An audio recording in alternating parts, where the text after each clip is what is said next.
മാസപ്പടി കേസിൽ SFIU അന്വേഷണം ചോദ്യം ചെയ്ത പൊതുമേഖലാ സ്ഥാപനമായ KSIDC സമർപ്പിച്ച ഹർജി ഇന്ന് ഹൈക്കോടതി വീണ്ടും പരിഗണിക്കും.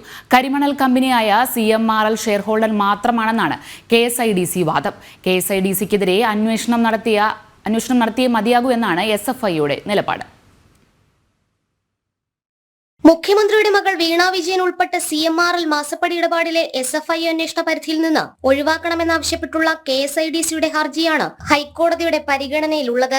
കരിമണൽ കമ്പനിയായ CMRLലെ ഷെയർ ഹോൾഡർ മാത്രമാണെന്നും മുഖ്യമന്ത്രിയുടെ മകളുടെ സ്ഥാപനവുമായുള്ള സാമ്പത്തിക ഇടപാടിനെ പറ്റി അറിഞ്ഞിട്ടില്ലെന്നുമാണ് KSIDCയുടെ നിലപാട്. അതേസമയം തന്നെ KSIDCയുടെ ഹർജിയിൽ ഹൈക്കോടതി നേരത്തെ ചില വിമർശനം നടത്തിയിരുന്നു. KSIDC നോമിനിക്ക് CMRL കമ്പനിയിൽ നടന്നത് അറിയില്ലെന്ന് പറയുന്നത് യുക്തിരഹിതമെന്നാണ് ഹൈക്കോടതി വിമർശന രൂപേണ പരാമർശം നടത്തിയിട്ടുള്ളത്.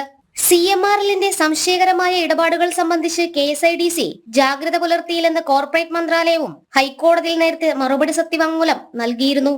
ജനം, കൊച്ചി.